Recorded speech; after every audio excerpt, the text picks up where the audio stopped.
Welcome back. In our top business story, Emirates Airline and engine maker General Electric have signed a $120 million aviation deal.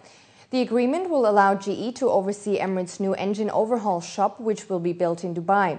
The facility will create more than 500 jobs and will allow Emirates to provide the best maintenance operations to its fleet. Construction is set to begin in the first quarter next year.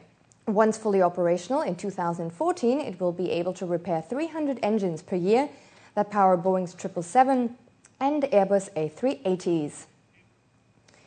And the Advanced Military Maintenance Repair and Overhaul Center, also called AMROC, a joint venture by Mubadala Aerospace, Sikorsky Aircraft Corporation and Lockheed Martin, signed a 1.2 billion dirham contract with the UAE Armed Forces General Headquarters.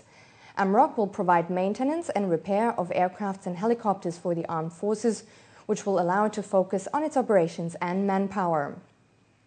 Ford Motors Middle East has opened a $53 million, nearly 30,000 square feet parts distribution plant in Jebel Ali Free Zone.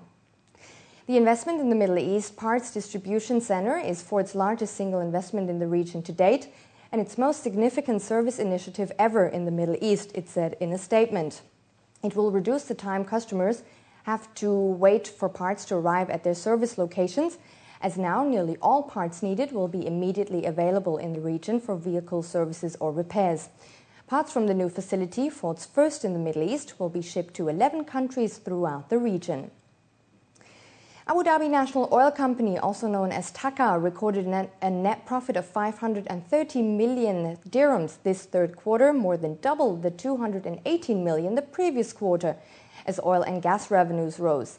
TAQA shares are up 0.9% today. With that, let's now look at the stock markets here in the UAE and across the region.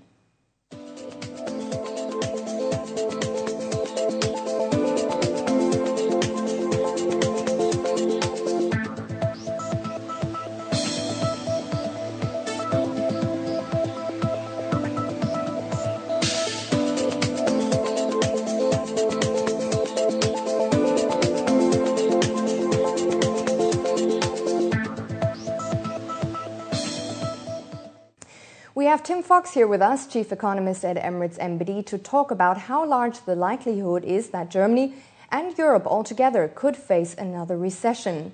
Welcome, Tim. Good to have you. Now, what is the likelihood that Germany and the European Union as a whole will face another recession? Big one? Well, I think we are moving towards a recession in the Eurozone. Germany avoided it in the third quarter, but other countries actually contracted. In the Netherlands, in Portugal and others stagnated effectively. So the forward-looking indicators for the fourth quarter are all looking relatively negative and in contractionary territory. So it looks as if the Eurozone will report negative growth in the last quarter of 2011. And the likelihood is, if there is no solution to the debt crisis that is dominating European headlines at the moment and global financial markets, the lack of any solution will continue to weigh on economic sentiment, on consumer sentiment, business sentiment, and there will be a period of at least flat growth in the Eurozone, but quite likely, the longer it takes to resolve these issues, growth could actually be negative next year, and we will see a recession. It's all about Italy these days. They say Mario Monti is the best man to now lead the country out of this debt crisis, but some also say he might be too late to stop contagion. What is your opinion? Well, we've already seen interest rates rise to levels which in previous, as you mentioned, previous situations in Portugal and in Greece, for example, did precipitate lack of access to the financial markets. So Italy is already moving relatively fast towards that situation itself.